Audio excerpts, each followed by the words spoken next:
Ancient people believed that all things existing in the world carried their own distinct souls. Those who could call upon and awaken these souls were known as summoners. Since ancient times, legends about them have become an immortal part of history. Some summoned clay to create mighty warriors. Others brought the dead back from the underworld. Some ventured deep into dense forests to call forth mystical spirits, and there were even those who could summon the light of stars from the sky. However, no matter how glorious the legends were, they remained just legends. Fate sealed everything in the flow of time, gradually fading into the oblivion of this world. I am AKIET, a 16-year-old teenager studying in the 11th grade. At an age when most of my peers were preoccupied with studies or experiencing their first crushes, I was completely indifferent. I didn't care about grades, nor was I bothered by romantic matters. My personality was somewhat eccentric. I often created an invisible distance between myself and society, living detached as an outsider. However, I was very popular with children. I had a certain special charm that made kids want to gather around me. If there was anything most remarkable about me, it was my self-sufficiency. Since I was young, I've known how to take care of myself, especially when it comes to cooking. For me, cooking wasn't just a life skill. It had almost become an art. Ingredients were always carefully selected, and every step was meticulously performed. Remarkably, he even mastered rare techniques like the noodle dance of the chefs in Hadilo. It could be said that my cooking skills were impressive enough to amaze anyone. However, on what seemed like the most ordinary day, my dull life took an unexpected turn. As I was about to enjoy a steaming bowl of freshly made noodles, I suddenly felt the space around me freeze. Right before my eyes, a strange circle glowed brilliantly with shimmering electric sparks, and from within it, a girl appeared with shimmering pink hair and fiery red eyes. The girl looked both wondrous and terrifying. Startled, I dropped the entire bowl of noodles, but before it could hit the ground, the girl suddenly shrank, dashed over to catch the bowl, and innocently devoured everything. She even remarked that it had been 100 years since she had eaten such delicious noodles. I was stunned and immediately questioned the identity of this strange guest. The girl proudly introduced herself as Dora and seemed about to elaborate on her lineage. But before she could finish her sentence, I unceremoniously kicked her out of the house. I told myself that I must be sleep-deprived and experiencing hallucinations. However, when I returned to the kitchen, the sight before me made me want to scream. The pink-haired girl had almost eaten all of my broth. Once again, I lost my temper and kicked her out. However, things didn't stop there. Dora suddenly phased right through the wall to return. This time, she boldly declared that she was not a ghost, but a summoned spirit. After saying that, without waiting for permission, she innocently ate all the fruit in the house. I almost went mad, even throwing her into the toilet, trying every way to get rid of her. But it was all in vain. Finally, in desperation, I sat down to listen to Dora's story. It turned out that she had existed for over 3 million years. Her original beautiful form was merely a state of energy depletion. Now, to conserve strength, she had to maintain her cute, petite appearance. More importantly, I was the one who had accidentally summoned her while fast asleep. And now, Dora demanded that I take responsibility, but instead of caring, I simply ignored her and continued to school as if nothing had happened. On the way to school, I was still confused with my rumbling stomach, having not eaten properly. I secretly hoped that when I returned, that strange girl would be gone. But things weren't that simple. From behind, Dora's clear voice rang out, accompanied by the sight of her hanging from a traffic light pole, calling my name. Even though I ran with all my might, Dora gently flew over and landed right on my head. Once in the classroom, the situation was no better. Dora not only followed me to the window, but even dared to appear right on my desk, holding out contract papers as if forcing me to sign. This harassment made me explode in anger, and I got scolded by the teacher. The climax was when Dora nonchalantly slept on the teacher's head while he was lecturing. Unable to bear it any longer, I left, determined to escape her at any cost. However, even when I got home, I found no peace. I accidentally ran into another girl who wanted to confess her feelings to me. But before I could take her letter, Dora's voice rang out from behind. In a fit of anger, I slammed my school bag to the ground, making the girl misunderstand that I was angry with her. Frightened, she burst into tears and ran away, leaving me sitting in despair. I thought of a different approach. If Dora was summoned by food, perhaps offering a lot of food as a sacrifice would make her disappear. But that plan quickly failed. Instead, upon hearing my blunt desire to send her away, Dora became so sad that she teared up. She confided that a summoned spirit, if unable to sign a contract, would be forever abandoned, becoming a lonely ghost, wandering for thousands of years until completely dissipating. This confession made me feel a slight pang in my heart. Dora asked for one last thing, to go for a walk with me to create the most beautiful memories. On that walk, Dora told me sweet things about the world, while also revealing a truth. All humans possess the potential to summon, but very few truly awaken and master it. Those people are summoners, individuals who can do things far beyond the reach of ordinary people, even having the power to destroy or save the entire world. Once again, Dora invited me to become a summoner. Although still hesitant, this time I nodded in agreement. The contract was officially signed. Dora was overjoyed, hugging me from behind and taking me soaring into the sky to experience what it felt like to have wings. But the joy was short-lived, because Dora quickly became exhausted and famished, forcing both of us to return home injured. Adding insult to injury, I discovered the electricity had been cut off at home because I forgot to pay the bill. While I was annoyed, Dora gently summoned glowing fireflies, transforming the entire room into a shimmering scene. They not only provided light, but their light also had healing properties. I looked at her with an inquiring gaze, wanting to know exactly where she came from. But Dora only hinted that it would take 3 days and 3 nights to tell. Just then, a severe pain overwhelmed her. In Dora's mind, blurry images of battles appeared, causing her to collapse. When she opened her eyes, she found herself bound by invisible chains, panicked to the point of fainting. I panicked, not knowing what else to do but cover her with a blanket, and I quickly realized she had fallen into a peaceful sleep. I lay down beside her and soon drifted off myself. The next day, I found a quiet corner outside the basketball court to sit in contemplation, thinking about all sorts of things in life. Meanwhile, Dora seemed quite unbothered. She imagined this place was a beach and nonchalantly lay down as if sunbathing, because in her eyes, her beauty was meant only for me to admire. As for me, my face turned as red as a ripe tomato. Just then, the school's bulletin board announced that someone had spotted a human figure flying in the sky yesterday, and the enlarged image showed it was none other than me. Upon hearing the news, I was so shocked that I couldn't even drink water normally.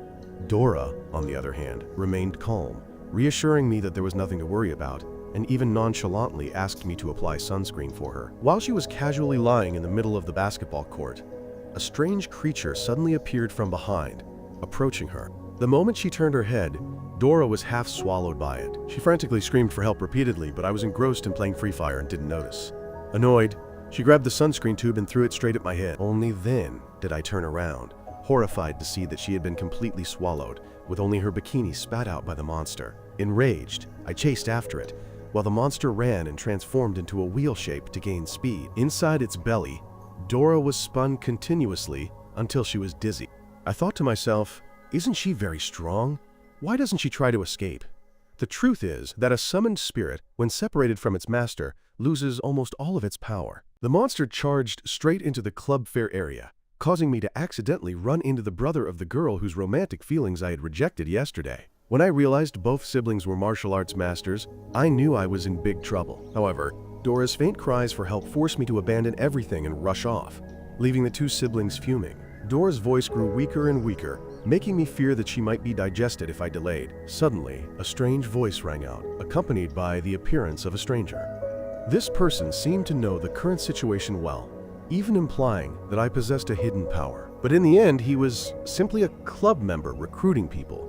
Just then, I caught a glimpse of a familiar creature that looked like a moving flower, and immediately jumped over the man's head to chase after it. But when I caught it, I found it was just someone cosplaying as a flower.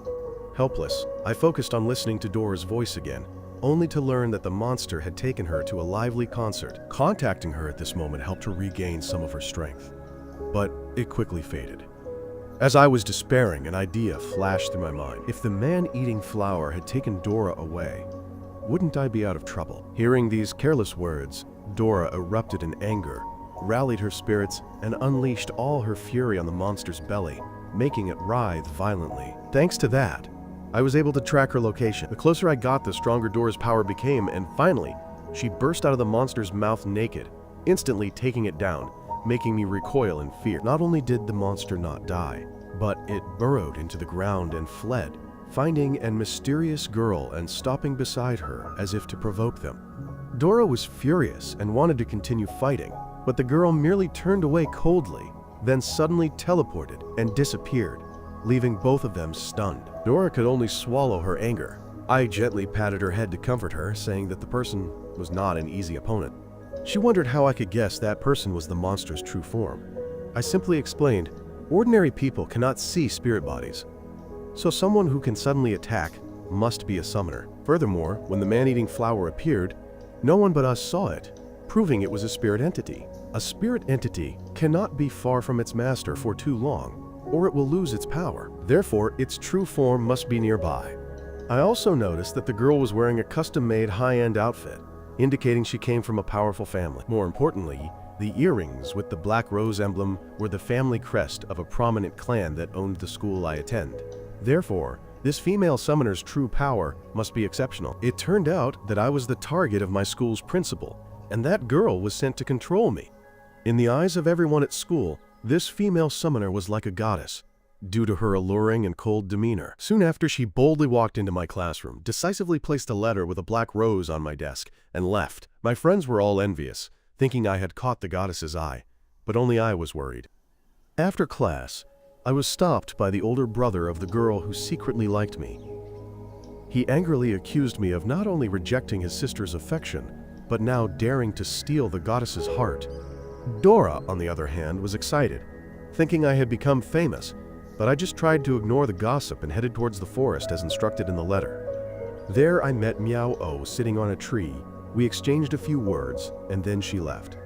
The curious students who followed me were suddenly blocked by branches and couldn't proceed. When I reached the end of the path, I witnessed ancient tree trunks parting to reveal a shimmering black rose garden where the cold goddess was waiting. As soon as Dora saw her opponent, she was hot-headed and wanted to rush into a decisive battle. I quickly stopped her while greeting the other girl and saying that Dora was just a pet I had recently adopted and needed to protect. This remark angered the goddess.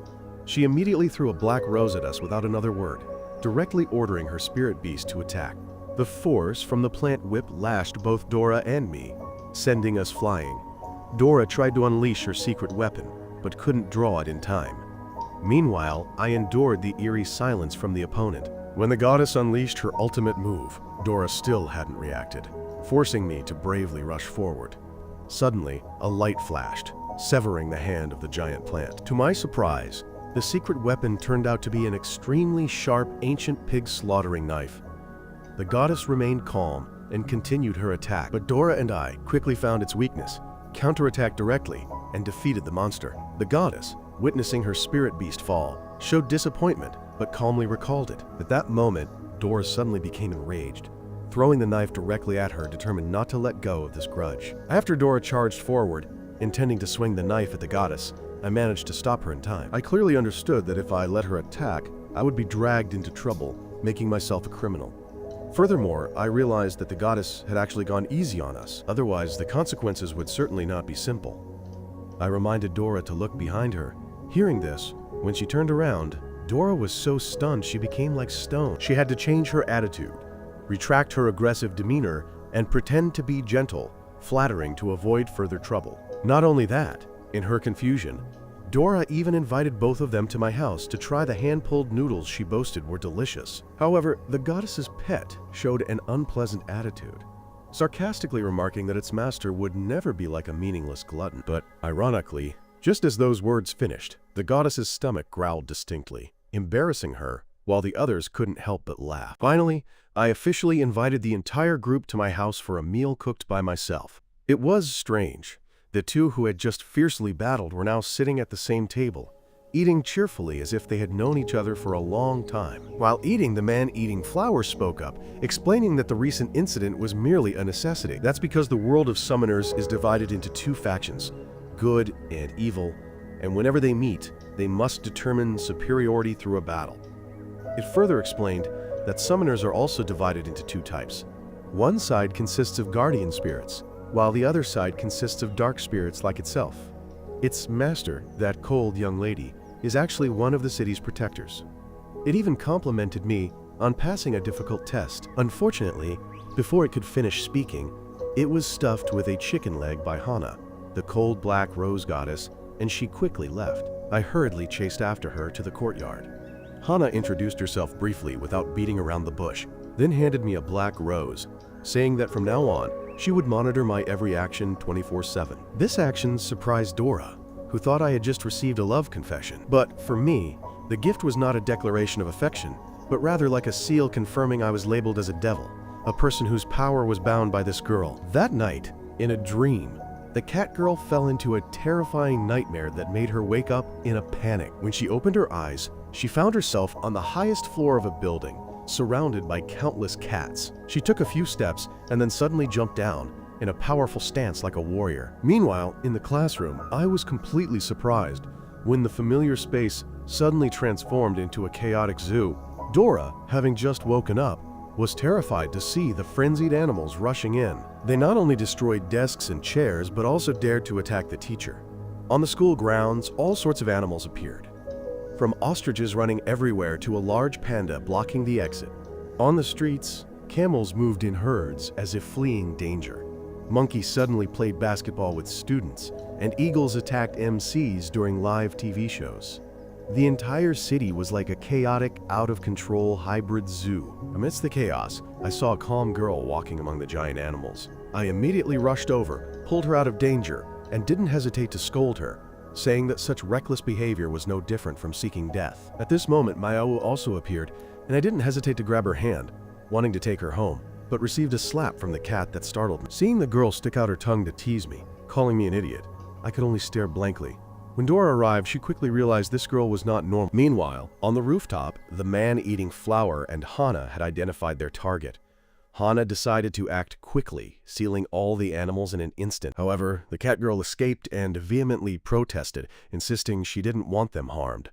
When asked why she dared to release animals to cause chaos in the city, she responded with anger, stating that humans were the ones who deserved to be locked up and animals should not be caged.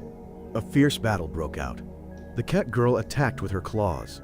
Hana dodged skillfully but still received a scratch on her face. Although she sealed her opponent's feet and spun her like a top, Hana still couldn't subdue her. The opponent continuously changed forms, sometimes becoming a lightning-fast leopard, other times a giant bear, making the battle increasingly tense. Hana was forced to unleash her trump card, summoning an enhanced man-eating flower to attack relentlessly. Standing outside, Dora and I both trembled with fear and commented as if watching a top-tier match, even betting on who would win. But when the big bear was crushed, its fragments turned into wolves, rushing to attack, injuring even Hana. Finally, she counterattacked fiercely, nullifying everything, but her opponent had transformed into a giant cobra, continuing to charge. Both sides were exhausted, but no one was willing to stop. I feared that if this situation continued, the outcome would only be tragic. I quickly asked Dora if she had any weapon that could stop them without causing harm. In that dangerous moment, we collaborated to use the soul chains just in time to stop the fight. It was then that I realized Mayawu was the true form of the cat girl. I didn't let her explain much, focusing only on bandaging her wounds. In her sparkling eyes, a memory flickered of our first meeting when she was injured, and I had patiently cared for her despite her erratic temperament. That memory made her gently bite my hand, leaving a mark. From then on, a special bond seemed to have formed between us. Finally, the chaos was quelled, with Dora announcing that everyone should clean up together. However, the man-eating flower still insisted on Mayawu's surrender. Considering that the only condition for everything to truly end, I firmly protected Mayawu, hoping to care for her until her wounds healed, and leave other matters for later discussion. The man-eating flower refused to yield, determined to approach with the intention of capturing Mayawu, but was immediately stopped by Dora. Dora gently advised that everything could be calmly discussed, as everyone was significantly injured at the moment, and returning for treatment would be a wiser choice. The man-eating flower showed its dissatisfaction, turning to look at Hana, hoping to find agreement. However, Hana maintained a cold, indifferent expression, only saying to leave it be. Before leaving, she didn't forget to remind me that I was on the wrong path, had chosen the wrong companions and enemies. With that, Hana turned and left us. That night, the news reported on the chaos caused by escaped animals, announcing that the situation was under control. After hearing it, I wondered if animals, like humans, could also become summoners. Mayawu explained that whether dogs, cats, or the most detested creatures, all could become summoners. She even boasted that she had summoned countless powerful, even rare, animals. But in her heart, the most formidable person was always her brother. However, whenever her brother was mentioned, a hint of sadness flickered in her eyes, as if recalling an old memory. Dora quickly realized that Mayawu's purpose in appearing here was to find her brother, tracing his footsteps. She had come to this city but temporarily lost her summoning ability due to severe injuries. Fortunately, while wandering, she was helped by me. Mayawu believed her brother was deliberately avoiding her, so she thought that if she caused a little trouble, he would be forced to appear. But now she regretted what she had done. I just gently patted her head, reassuring her that she would find her brother sooner or later. But for now, the most important thing was to recover from the injuries. They had no idea that their entire conversation had been overheard by black birds outside, whose owner was a white-haired person with a scar. The next morning, while Dora and Mayawu were engrossed in playing games, I was awakened by the incessant ringing of the doorbell. When I opened the door, I was surprised to see a group of unusually large people like bodyguards. Recognizing the badges on their chests, I immediately felt uneasy. They said they had come to invite me to dinner with the young lady. Initially, I wanted to find a way to refuse, but before I could finish my sentence, they drew their weapons to threaten me. With no other choice, I was escorted onto a helicopter. When the plane landed, Hana and the man-eating flower were already waiting. As soon as they met, Dora and Mayawu began to argue with the man-eating flower. Hana simply invited the group inside. The scene there astonished everyone. Everything was magnificent and vast, with security systems installed everywhere, and even magical electric fences to protect spiritual energy.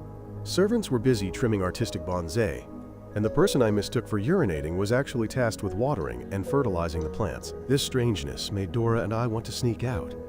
On the way, we encountered a chef preparing to grill meat, and all the ingredients were souls from different systems. Dora was confused, unsure how many summoners were in this house. The man-eating flower simply replied that there was only one, and that was the person they were about to meet. Upon entering the building, the group came across a majestic statue of a deity, which was the image of the legendary guardian leader.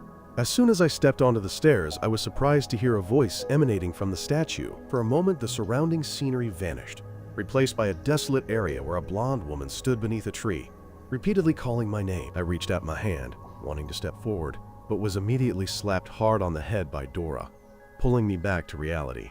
The sharp pain made me dizzy, and at that moment, Hana led us to the room where grandfather was waiting. The man-eating flower introduced him as the patriarch of the Black Rose clan. Dora whispered to me that he looked like an ordinary old man. However, as soon as he waved his hand, the aura he emitted stunned everyone. Then, he began to tell of the origin of all souls. In ancient times, all were born from a single crystal, and humans had constantly fought to possess it. From then on, the world of summoners was divided into two factions. One side continued the natural power, maintaining the balance of the world, known as the Protectors. The other side was willing to use any means to monopolize power, known as the Destroyers.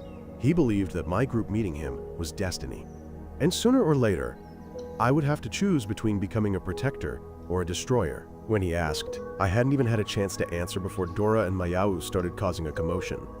Finally, I spoke up, saying that everything the old man had just said had nothing to do with me, because since childhood, my mother had told me not to get involved in the underworld, and my father always reminded me that the path of killing had no future. The old man just smiled, then revealed that my parents had abandoned me at the age of 5, leaving me to rely on others until I became independent. He also knew that I was originally a good student, had to work 2 jobs at once, and even dyed my hair to cover my natural blonde hair. He added that an insecurity still existed within me, and that the image of my parents was carefully hidden in my wallet. Hearing this, I fell silent while Dora, half believing and half doubting, rummaged through my wallet and indeed found a family photo with the blonde boy being me when I was young.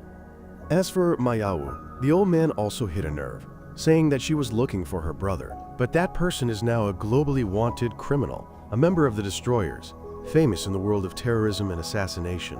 Hana immediately cut him off, reminding her grandfather that he might have revealed too much. Everyone was stunned, their faces changing color. The patriarch then suggested we stay at the castle for a few days to hear more about the past and present of summoners, but Dora objected, reminding him that I still had school tomorrow. He just smiled, saying not to forget that he was the principal. I was speechless, only silently lamenting that he was indeed a formidable old man. When the food was served, Dora couldn't help but drool with anticipation, making the patriarch laugh and praise the girl as truly intelligent and cunning, yet unable to guess the sole attribute praised. She was delighted, her nose flaring with pride, and admitted that her life philosophy was simply to focus on her appearance. The patriarch was curious, having heard that her complete form was very special and attractive, so he expressed a desire to witness it. Dora was shy, but half jokingly, half seriously said that since she found him to be a handsome old man, she would show him later. Suddenly, he sensed something strange, and indeed, a stealth attack from afar struck. Fortunately, he managed to defuse it in time. The lights went out, and a masked figure appeared, an old opponent he called the Destroyer. The battle immediately erupted, and with just a few moves, the castle roof collapsed. Seeing the critical situation, the patriarch ordered Hana to evacuate my group. While instructing her to protect me at all costs, before they could escape, they witnessed the entire estate being destroyed. The souls were successively eliminated by a mysterious woman. Hana was forced to join the fight but was almost hit. Even I found myself in a dangerous situation. Meanwhile, Mayawu realized the person felt familiar. It turned out to be the brother she had been searching for all this time. She returned to her true form, approaching with many questions, but her familiar brother did not hesitate, immediately attacking his own sister. Witnessing Mayawu collapse, I immediately rushed forward to confront the enemy. However, at that moment, a shadow suddenly appeared in my mind. With just one swing of the sword, the entire surrounding scene became strange. My body seemed to revert to when I was 5 years old. In front of me was the familiar giant ancient tree, and from behind, I heard my mother's loving voice, then felt her warm embrace. Before that scene could settle, it immediately transformed as the woman gradually turned into a monstrous form, intent on killing me. In reality, Dora couldn't hold back her tears, worried for my life. While the clan chief was still fighting the Destroyer with all his might, Hana alone was resisting that madwoman, but she was clearly exhausted. Taking advantage of Hana's serious injury, another person launched a sneak attack from behind. Hearing screams from the man eating flour, Grandpa quickly dealt with that person and then used healing magic to save his granddaughter. However, with one hand healing and the other defending, he found it difficult to block the fierce attacks from the Destroyer. Finally, they took turns pressuring him, causing the clan chief to be shot down. In his dying moments, the image of his beloved granddaughter suddenly appeared like a flash of light, causing his will and strength to surge intensely, his eyes emitting beams of light like electric sparks cutting across the sky. His unique power was summoned, and the battle became balanced. However, that was still not enough, as the clan chief was quickly exploited for his weakness and defeated by the Destroyer. The enemy even extracted his soul from within him and cruelly crushed it. Faced with this horrific sight, both the man eating flour and Dora could only remain silent in shock, helplessly watching the enemy leave. After this disaster, my group were the only survivors. News immediately reported that the Black Rose Castle in the suburbs had been leveled overnight. Dora was so angry she wanted to swallow the remote control. While the man-eating flower was crying and determined to heal its master at all costs, Mayawu couldn't hide her disappointment upon realizing that the brother she'd been searching for all this time was actually the enemy. I remained silent, knowing that our current strength was completely insufficient to confront them. If we fought again, the chance of survival was almost zero. Seeing me staring at my phone, Dora was so angry she flipped the table, thinking I was just playing around, not realizing that I was actually trying to find clues. Online, I discovered a video recording the entire battle from last night. Apparently, someone had used a satellite to record and live stream based on the traces left behind. I also tracked down the account that posted it, someone who specialized in posting articles about summoner research. This person even wrote a long series titled The Cutest Summoner. Although the drawings were crude, the content describing a summoner's daily life was extremely detailed and accurate, making me suspect that the author was actually a real summoner. Thinking this, I realized that if I could find her, it could be the key to our counterattack. After investigating, I learned that she would appear at a book signing event held that day. The whole group immediately prepared to leave, leaving the man eating flour to take care of Hana. Although I often clashed with her and found her annoying, deep down I had decided that those who hurt Hana would pay.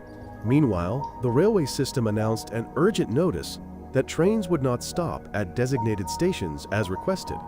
However, the girl still easily opened the door of a high-speed train to step out. Not only that, she could also freely get free Coca-Cola from vending machines and even teleport between floors at will.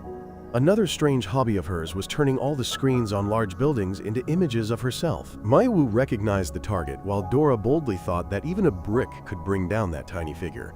But I warned that she should absolutely not be underestimated, because the opponent might be stronger than imagined. We had to wait for hours at the book signing, but the author did not appear. The girl was frustrated, blaming herself for not being famous enough until she suddenly found someone reading her comic.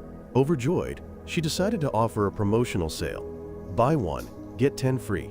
I didn't hesitate, spending money to buy the entire stack of books from my collection. The girl had almost achieved her perfect goal, but quickly realized my presence, even knowing my name and guessing Dora's hiding spot in the trash can and Maya-Wu lurking in a tree.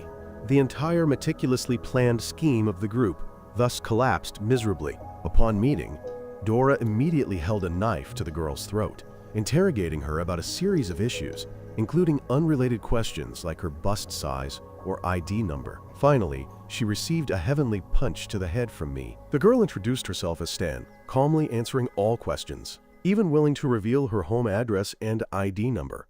Her special ability, as she claimed, was to smoothly browse her phone like the wind.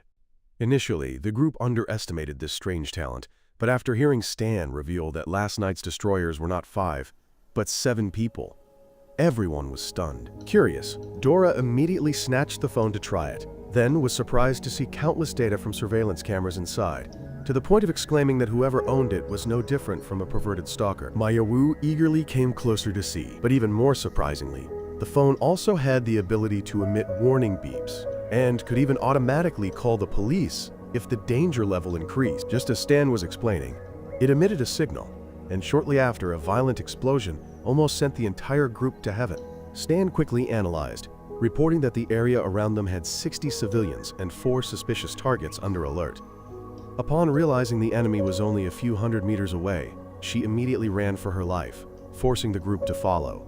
Wondering why the opponent was targeting her, Stan just honestly said that even she wasn't sure.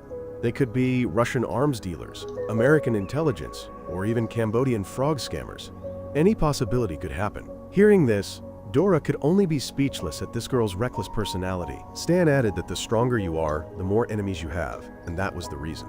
The group was stunned to see that the opponents were actually strange creatures they had never encountered before. While Stan calmly directed that if they just jumped over the fence ahead, they would have a car waiting, I couldn't hide my surprise at the self-driving car technology that Stan controlled with just her phone.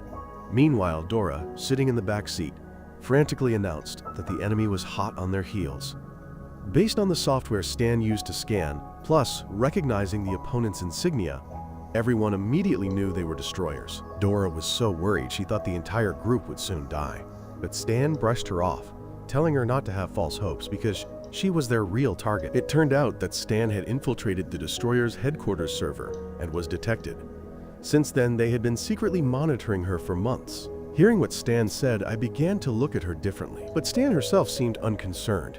She explained that the machine spirits were just low-level spirits managed by a fierce female leader in the Destroyer faction. Although they were capable of operating independently when away from their summoner, Stan had blocked their radio signals, making it impossible to call for reinforcements. According to Stan, both their strength and intelligence were limited. However, I didn't feel that way, as their attacks were extremely dangerous, and they were even intelligent enough to shoot out tires. Stan was incredulous, suspecting that this might be an upgraded version.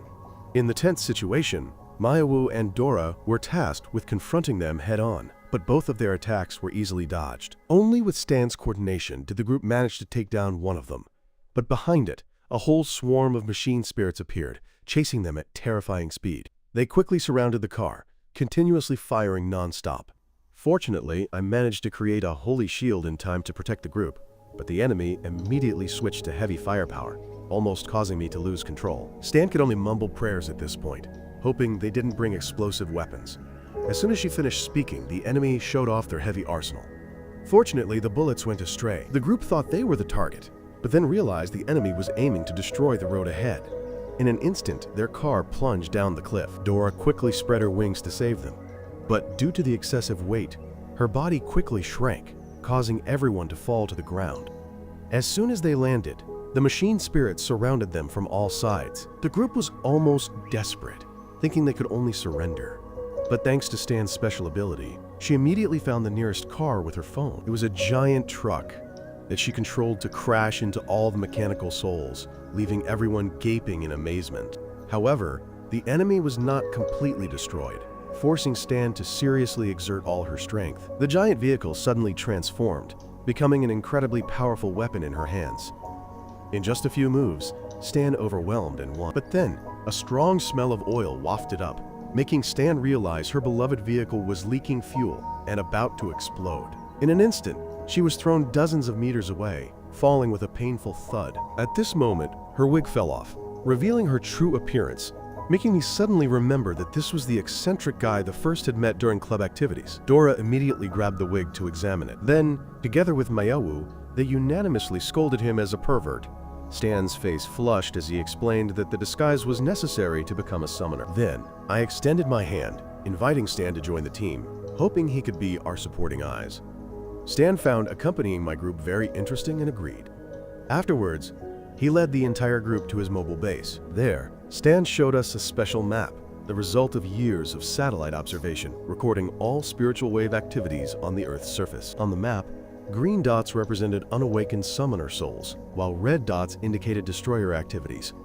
As they scrolled through the timeline, everyone clearly saw the green dots gradually being devoured by the red dots, proving that the destroyer faction was continuously seizing summoning power. Stan also pointed out that in recent years, the number of awakened souls and conflicts had increased significantly, especially dense at times like the night at Hana's house when countless souls were simultaneously awakened. Dora was curious about the meaning of the 17th, and I suddenly remembered that was the day I summoned Dora. Stan didn't believe in coincidences, so he immediately questioned Dora's true identity. All eyes simultaneously turned to her, making Dora flustered and evasive. Seeing this, Stan temporarily let it go and decided to take the entire group to Hana's mansion to find more clues. Thanks to detective software, Stan reconstructed the entire scene, thereby discovering the presence of a space-type summoner, along with traces of a second battle that took place in the garden. The images revealed a female assassin codenamed Deem, a fire-type summoner specializing in guns and explosives with a brutal style. Beside her was Mayu's brother, an animal-type assassin codenamed NHA, who commanded a flock of crows for reconnaissance missions. When Stan asked me about my experience of being knocked down, I only remembered being lost in a strange place, both unfamiliar and familiar, like a nightmare involving my mother. Stan continued to find traces of the fifth person, a mind-controlling assassin who had manipulated me. Although in an invisible state, Stan was still able to conjure a blurry image. The sixth assassin was a female assassin named Anne, specializing in illusion-type powers. She was cold and needed only one move to take a life. As for the seventh person, the final boss of the Destroyer faction, he was the real killer who murdered Hana's grandfather. He possessed the power to absorb both souls and spirits. No different from a true Grim Reaper, Stan concluded that their true objective in the raid was not just to kill people, but also to target the secret hidden underground. When the group arrived at the location, they were surprised to discover that the castle's basement contained thousands of sealed souls, a legacy that Hana's family, in their role as guardians, had kept secret, stored for many years. Who would have thought that one day all of it would be seized by the destroyers? Mayu felt bitter thinking about her fallen brother, while Stan asserted that Hana's grandfather was the strongest summoner he had ever encountered. If he hadn't faced 7 opponents at once, perhaps the situation would have been different. During the investigation, the group discovered a fragment of the enemy's body with special microparticles emitting a fragrance. Mayawu sniffed it and immediately recognized it as the scent of red spider lilies, a rare flower in the city that only grows in a rock forest 300 kilometers away. Stan further confirmed that there were traces of spiritual energy there, proving that at least one of the 7 destroyers had set foot there. Although I was wary that this could be a trap, the group ultimately agreed that it was time to take a risk, going all in to find the answers. To be able to fight, the group first needed to fill their hungry stomachs to recharge their energy. This, coincidentally, was my cooking forte. Stan couldn't hide his surprise at how delicious the simple noodles I prepared were. The simple reason was that I had been independent since I was young. If I hadn't known how to take care of myself, I probably wouldn't have survived until now. While eating, Stan suddenly suggested he wanted to hear more about my past. I thought I had nothing to tell because before the age of 5, I only lived with my parents. but my family constantly moved, so I had no friends. Then one day my father disappeared without a word of goodbye, and a few months later, my mother also left. Thanks to distant relatives, I was taken in. I was able to live a normal life until now. After listening, Dora gently comforted me. Meanwhile, Mayawu was curious to know more about Dora. The girl shyly shared that she had actually existed for 3 million years, but her memories were extremely scarce. Only a few vague fragments remained, like shattered pieces of memory. The more she tried to remember, the more her head hurt. Stan admitted he had secretly scanned her body and discovered something very strange in her heart. It wasn't memory loss, but rather it seemed to have been sealed. This made me even more uncomfortable. As the atmosphere grew tense, Dora joked, comparing herself to a Korean drama heroine with a locked heart. After eating and resting, the group began a new journey. Stan's vehicle could only take them to the edge of the forest. The rest had to be done on foot. Before them was a strange rocky forest landscape, which surprised everyone except Dora, who felt uneasy. That feeling came from being called a goddess, yet being forced to carry Stan like a princess. According to Stan's satellite map, there was a hidden entrance here, meaning there could be people living there. This place once had a bustling village, but 10 years ago, the entire village vanished from the map. Since then, rumors spread about mysterious disappearances of passers-by, making Dora tremble with fear as Stan told the story, forcing her to hide behind me. Not long after, my eyes caught sight of a red area ahead. When we ran closer, we saw a vibrant sea of red spider lilies, like Horus radiata, and a small house. Stan checked and only detected faint spiritual waves. Just then, Mayawu pulled the group down to hide. They heard someone come out, but it was just a tall man tilling the soil to plant flowers. Observing with the naked eye, Mayawu confirmed he was just a normal farmer. Because the phone signal in this area was weak, Stan couldn't investigate yet. While Dora insisted on going out to fight, I stopped her.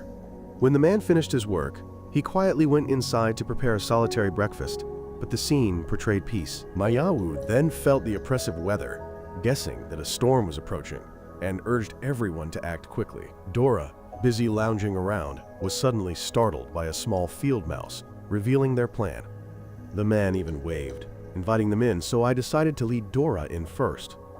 The man expressed surprise, as it had been many years since he had guests. When I mentioned my group, the man looked confused because only he lived there.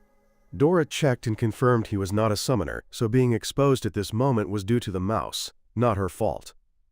I expressed my desire to buy some provisions. The man happily poured tea and even gave me a pile of goods. This enthusiasm made Dora think they had mistaken him for someone else.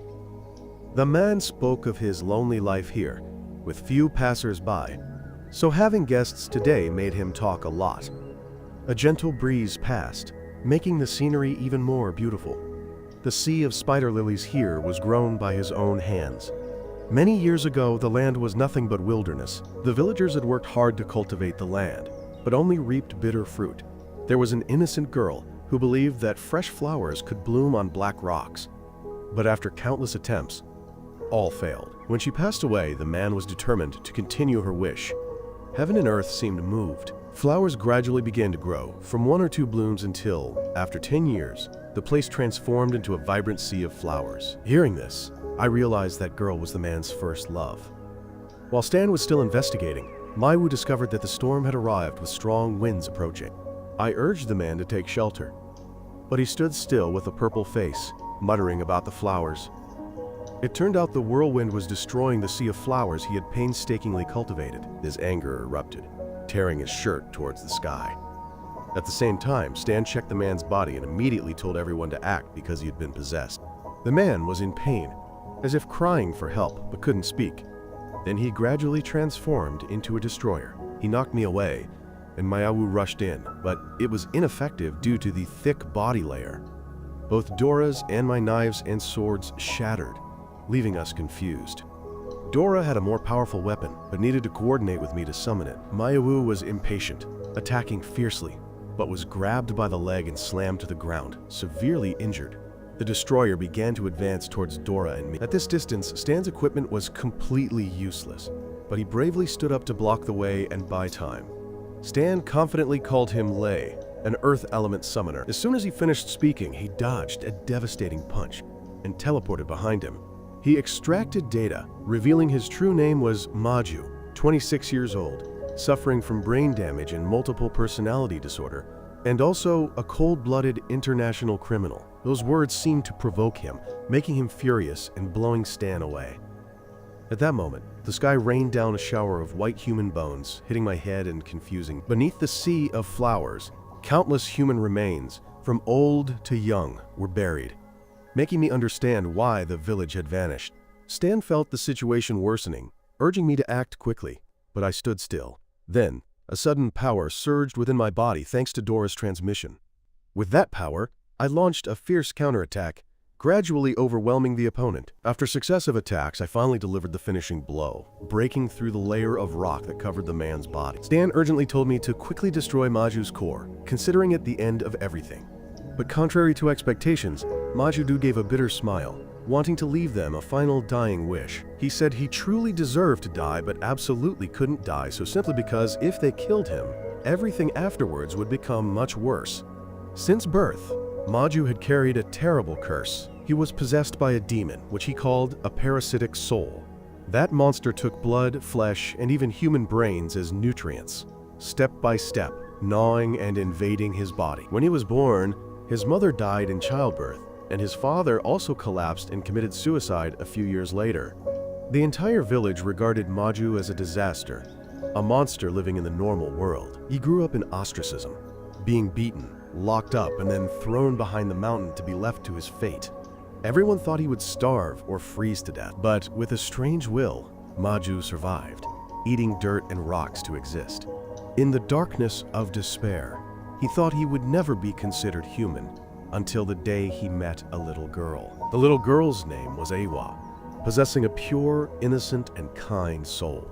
Seeing his suffering, Awa was not afraid, but secretly shared her meager portion of rice with him. The sight of him devouring it so ravenously that he choked made the little girl burst out laughing. That smile was like the first ray of sunshine illuminating Maju's life. Awa also promised to continue bringing him food, treating it as a secret between the two of them. From that day on, Maju's heart felt warmth for the first time. And so, day after day, Awa always saved half of her meal for him. The little girl had an innocent dream that on this barren black rock land, vibrant flowers could grow. Although she knew it was impossible, she persistently sowed countless seeds, believing that one day this place would transform into a beautiful sea of flowers. Curious and moved by her faith, Maju shyly asked to try a seed. Surprisingly, just a few weeks later, right on his arm, which was covered by a layer of dark gray rock, a white spider lily bloomed. At that moment, Awa was overjoyed to tears. Embracing Maju, it was the first time he felt there was something he truly wanted to protect. The two became close until they grew up. But fate was too cruel. Life in the village became increasingly difficult. Crops failed, and famine ravaged the land. The villagers didn't try to fix things, but instead blamed Maju for everything, believing he was the root of all misfortunes. They resolved to kill him as a sacrifice to the heavens. Amidst the villagers' frenzy, Awa risked her life to shield him.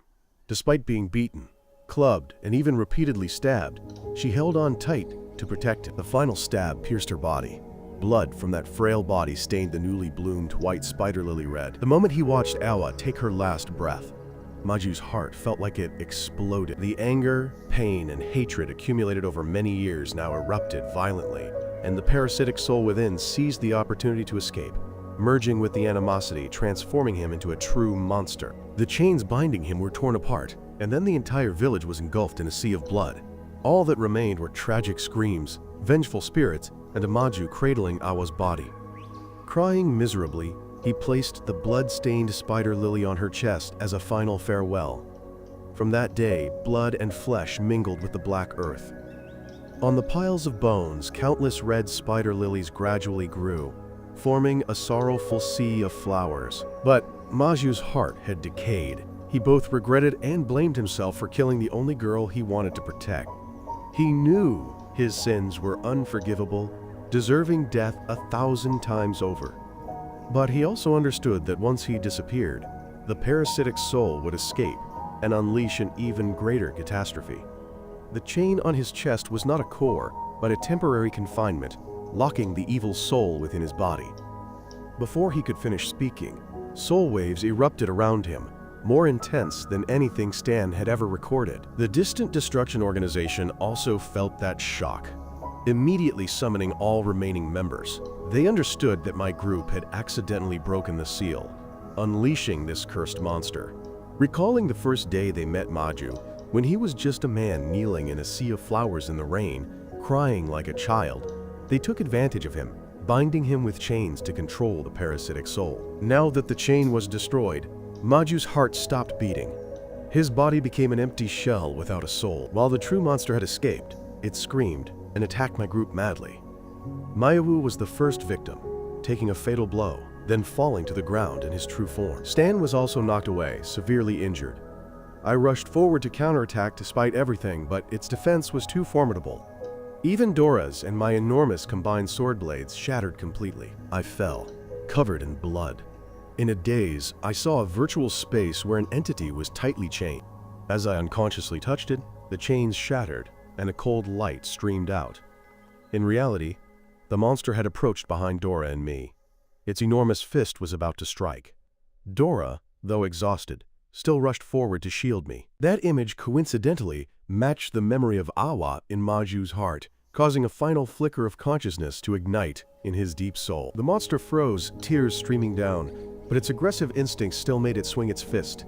In that moment, I, in the dream world, tightly grasped the chained light. It exploded, spreading everywhere. That light enveloped Dora, transforming her body. From the sky, a rain of swords descended, piercing the monster's body. Dora now seemed to have awakened. Her fiery red wings spread wide, her hair blazing with light like a fire goddess. Alone, she unleashed the final blow, cleaving through the monster, making heaven and earth tremble.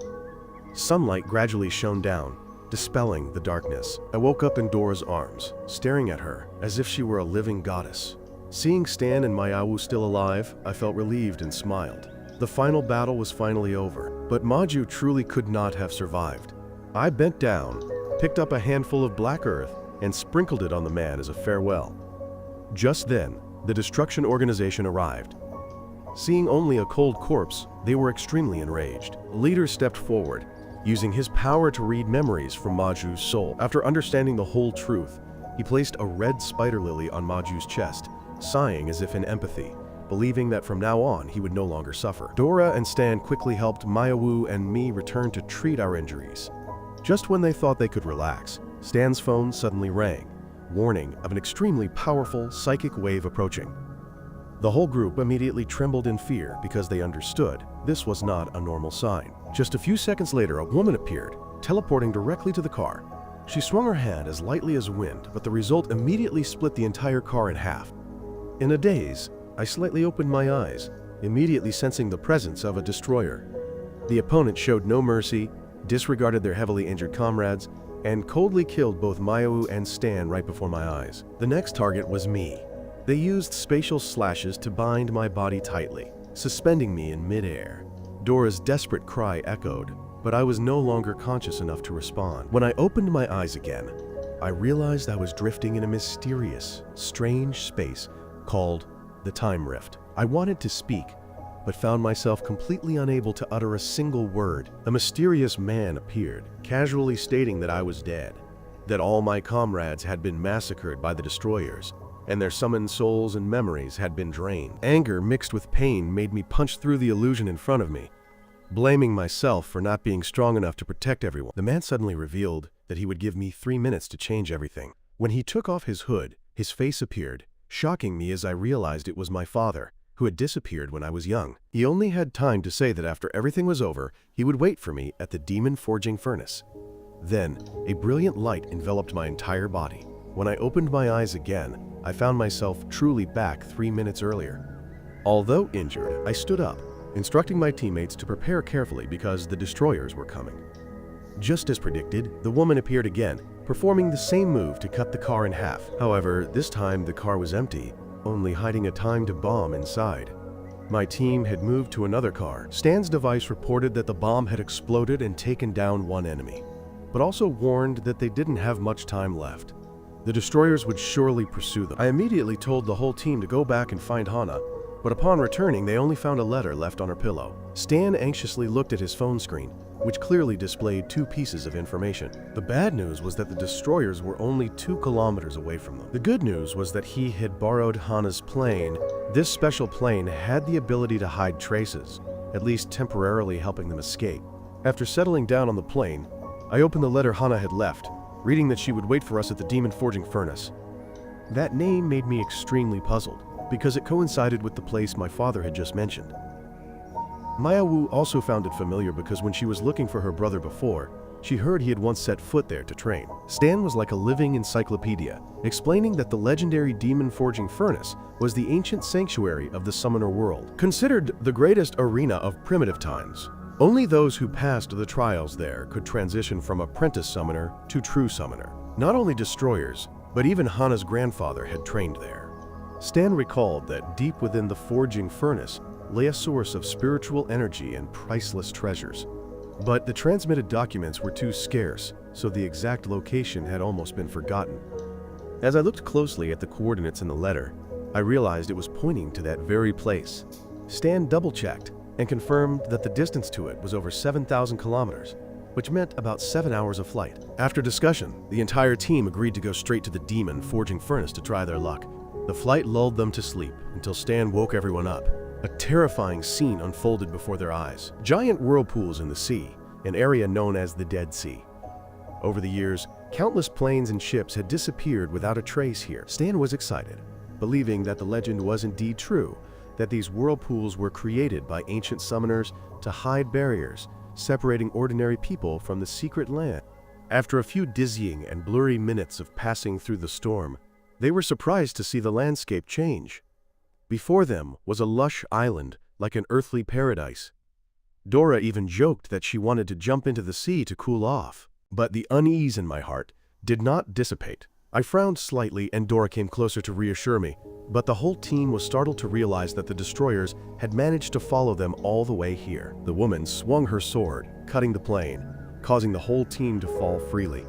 In a moment of danger, Stan activated the system, transforming the plane wreckage into a giant robot to fight. The whole team worked together to counterattack, but the enemy had already teleported away. Just as they hadn't had time to breathe a sigh of relief, Mayawu warned of the appearance of a second destroyer, a heavy weapons expert who was furiously firing bullets. The robot was gradually being destroyed while a third one also rushed straight at them. I managed to fire the cannon, hitting the target, but the opponent released a flock of bizarre black birds to attack. The robot could no longer hold out. I had to order everyone to rush straight towards the demon forging furnace, but the destroyers were right behind them, and the perilous situation seemed inescapable. At that moment, a new character appeared. A bunny-eared girl who was also the manager of the demon forging furnace. With a charming appearance but a majestic aura, she casually approached, holding up red cards. She coldly announced that their group had violated the island's 12 prohibitions. This appearance made the destroyers stop. Even when one of them recklessly pointed a gun at her, she just gently waved her hand, pushing the weapon away, and coldly asked if they knew this was the demon forging furnace. Bonnie used her charming beauty to sternly warn the group about the immutable rules of the demon forging furnace. She emphasized that the first principle was absolutely no killing outside the arena, regardless of any grudges they might have. If they wanted to settle matters, they had to leave the island. If they intentionally violated this, whether they were billionaires, generals, or powerful figures, they would still be forced to abide by the rules of this place. Bonnie also realized that they had all graduated from this forging furnace. Therefore, she did not hesitate to threaten that if they did not comply, the supervisors would force them to retrain once again. The woman wanted to object, but was stopped by her leader, because in the demon forging furnace, even the strong had to respect Bonnie. As a result, they had to retreat silently. When their shadows disappeared, Bonnie changed her attitude, openly showing disdain. My team breathed a sigh of relief, having escaped a disaster. Stan and Dora excitedly thanked her profusely, eagerly calling Bonnie a fairy sister with endless compliments. She quickly changed her expression, smiling to welcome them to the forging furnace and setting another meeting at the registration plaza. I had many questions I wanted to ask, but Bonnie drifted across the sand like a gust of wind, leaving us in astonishment. The whole team could only trudge across the desert hot sand. still not having reached their destination. Suddenly, a voice echoed from behind. It was a man riding a giant lizard, introducing himself as Richard, a traveling merchant who offered them a ride. Seeing that they were all injured, Richard showed concern, while Dora quickly recounted that the whole team was almost hunted to death. The man just laughed, saying, "Their presence here is not strange at all because this island is basically a paradise for countless criminals and death row inmates." Those words made Richard misunderstand, thinking they were fugitives. But Dora hastily explained. Richard laughed heartily, assuring them that in the demon forging furnace, the only thing that existed was law, without distinction between good and evil. To clarify, he recounted an ancient legend when the protracted war between the protectors and the destroyers had burned the world. After those tragic years, both sides were forced to sign a ceasefire agreement.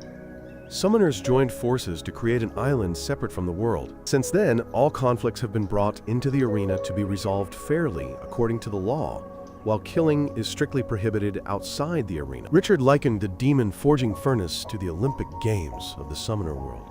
The story helped my team understand why the destroyers hadn't killed them earlier. Stan was curious about the consequences of violating the rules, and Richard affirmed that anyone who broke the rules would become a common enemy of the entire summoner world. No matter how strong they were, they could not resist. During the conversation, they had arrived at the residential area of the island. Dora looked around with interest as Richard led the way. To the left were the airport and port. Ahead was the forging furnace town, and through the main town was the entrance to the demon forging furnace. They were greeted by a tall man at the most famous bar in this place. It was known for a secret drink that the owner and Richard collaborated to sell to newcomers. My team didn't suspect a thing. They took a gulp and praised its deliciousness, finding it refreshing and surprised to learn that the drink also had healing effects. They excitedly called for more, not realizing it was an addictive liquid.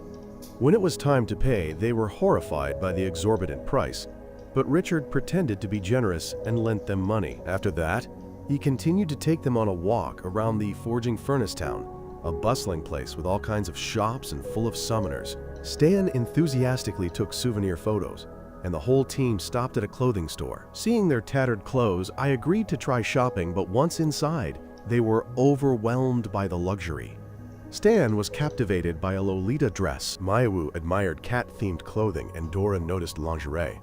I just stood watching, feeling confused by the sight of the girls being so enchanted. I just needed a white shirt to make myself stand out. In the end, everyone chose a new item for themselves, but then realized they were scammed when the prices were inflated due to collusion between Richard and the shop owner.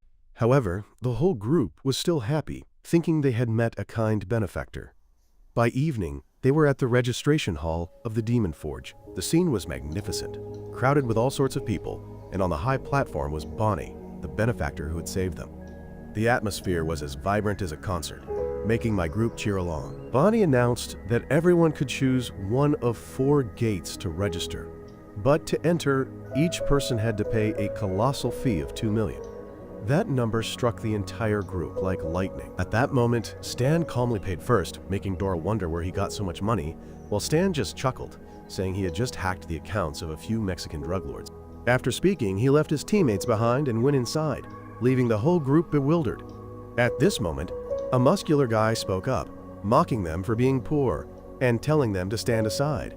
I decided to lead the group to gate number 2, where the criterion was beauty.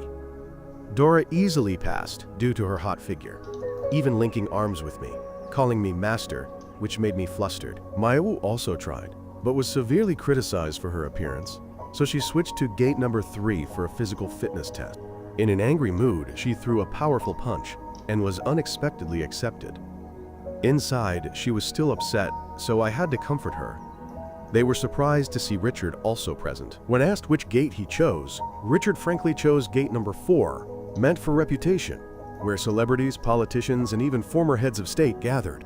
It turned out he was famous in the underworld, among the top wanted criminals globally. Richard said that if a summoner couldn't pass through one of these 4 gates, they wouldn't be qualified to take the test. As soon as he finished speaking, Bonnie reappeared, announcing a new journey. She explained that they were currently in the Forge Arena, which had 100 floors.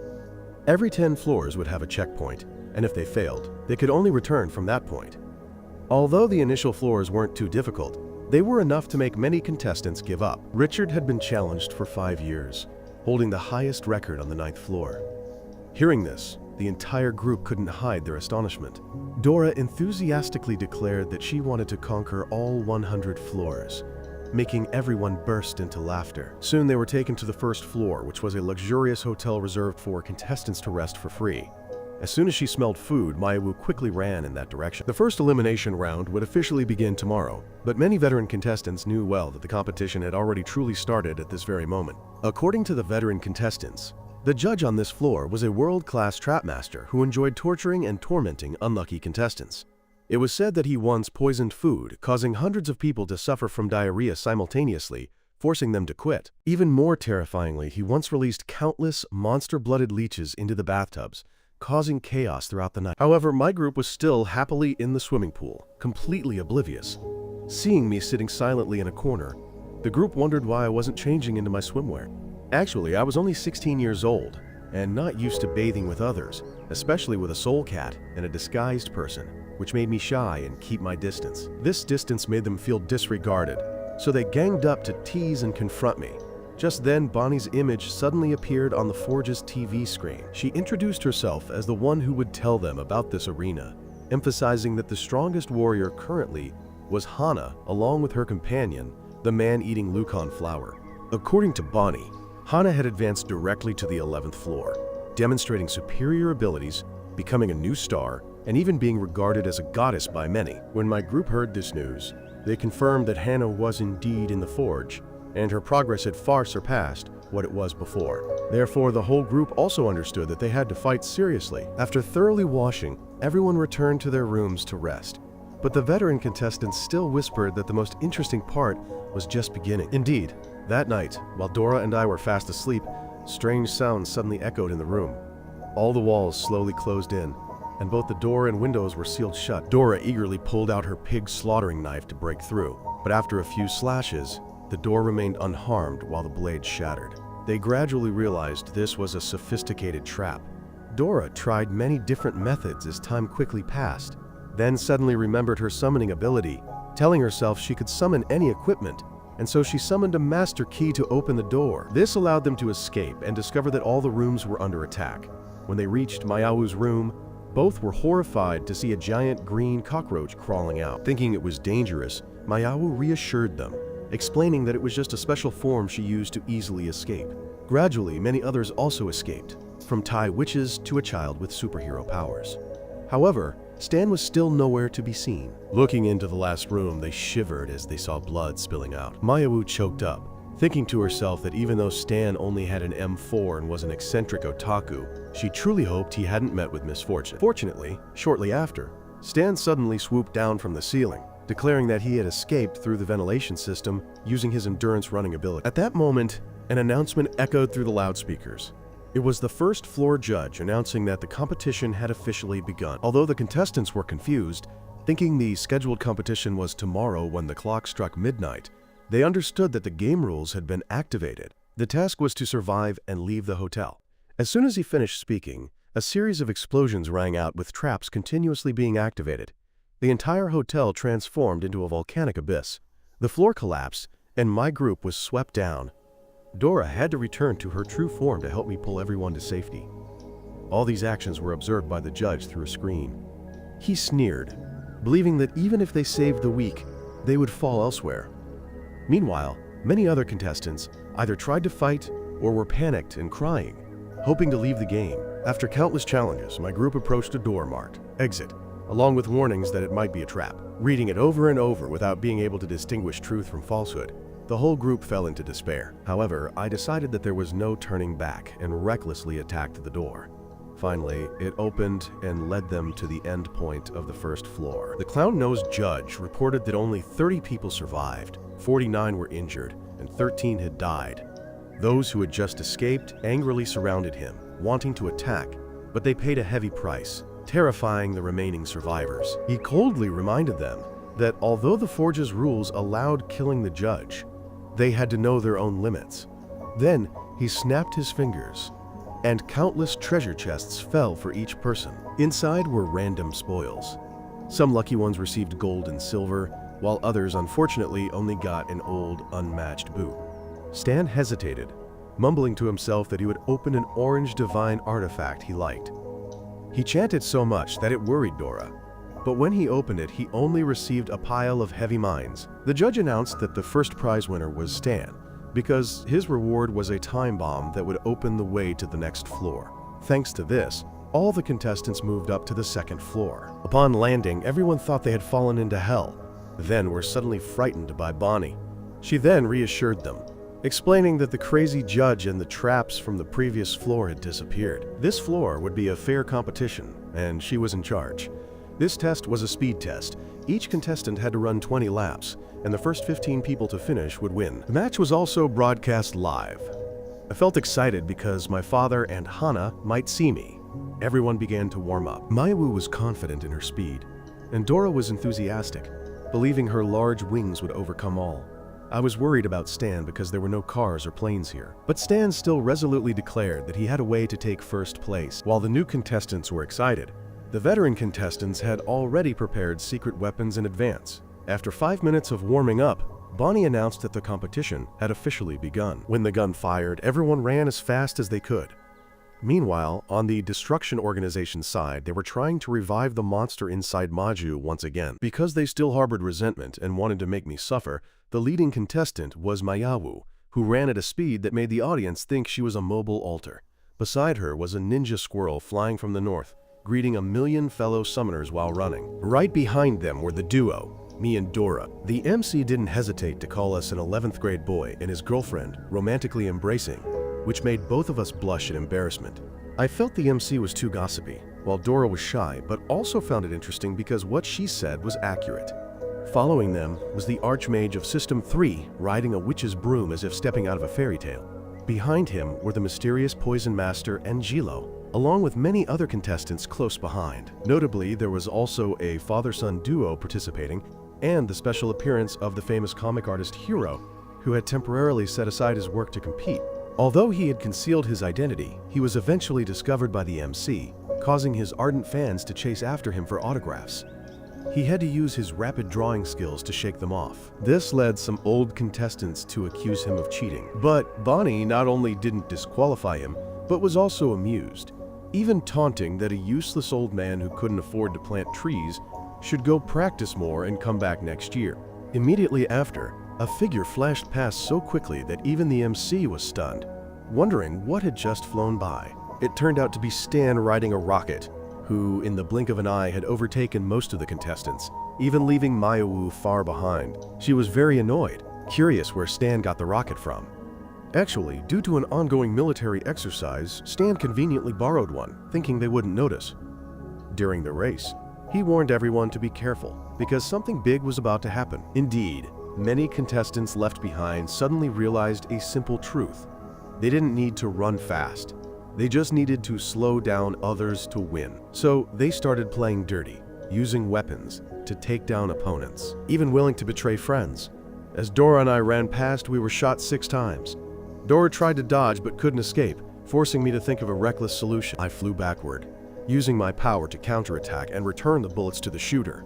Bonnie, watching on screen, was extremely excited as the race became increasingly intense. Meanwhile, the Poison Master Angelo released a cloud of toxic smoke onto the racetrack. Anyone running through it found it hard to breathe, convulsed, and some even lost control and plunged off the cliff. Mayawu was furious, thinking he was too cowardly, so she immediately rushed forward, transforming into a poisonous snake to pierce through the smoke. Angelo remained confident that she couldn't succeed, but then Mayawu's new friend appeared, ambushing from behind and controlling the wind to create a whirlwind, blowing away both the smoke and him. Bonnie noticed that storms kept erupting before she could breathe a sigh of relief after the aerial danger. Chaos broke out on the other side of the track, making her want to call the police for intervention. A man, seeing the tense situation, rushed to help, but almost lost his life. Luckily, artist Hiro used his pen to block the fatal blow, believing that friendship and effort are always more important than winning or losing. He continuously preached words like a lesson right on the battlefield. Drawing paper and ink boxes all became educational weapons. His character made Stan extremely admire him, even asking for an autograph while running, ignoring Dora and me, who urged him to continue the race. At that moment, Bonnie announced the good news that the number of contestants still on the track was now below 15, meaning anyone who crossed the finish line would be the winner. 2 contestants had just narrowly escaped death. Thanks to unexpected situations, destinies were decided. The competition now turned into a fierce race to find the champion.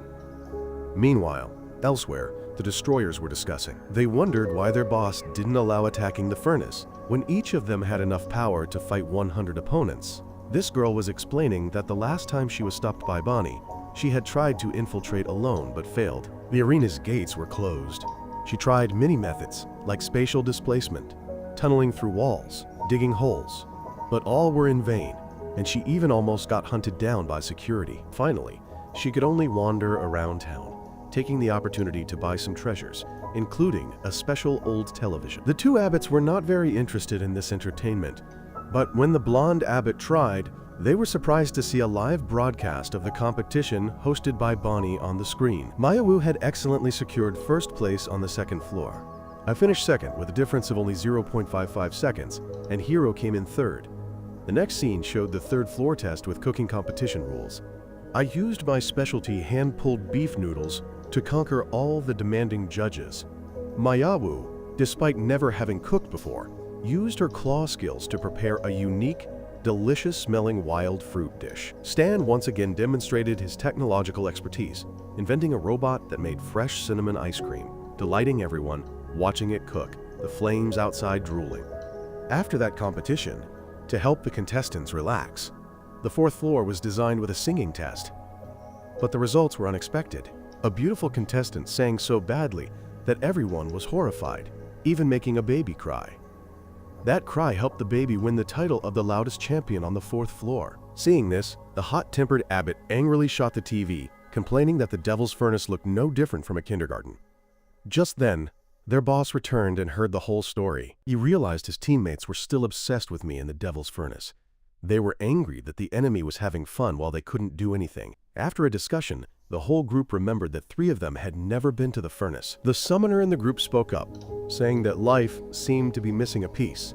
So he suggested that the boss allow them to participate for a week to experience it with me. The boss surprisingly agreed, even preparing a new friend to go with them, instructing that if they met me, they should say it was a surprise gift. Meanwhile, at the Devil's Furnace, Bonnie was meeting with the elders to report on the situation. She reported that this year's Group 7 season initially had 92 registered contestants. After the 1st floor at the hotel, 62 people were eliminated.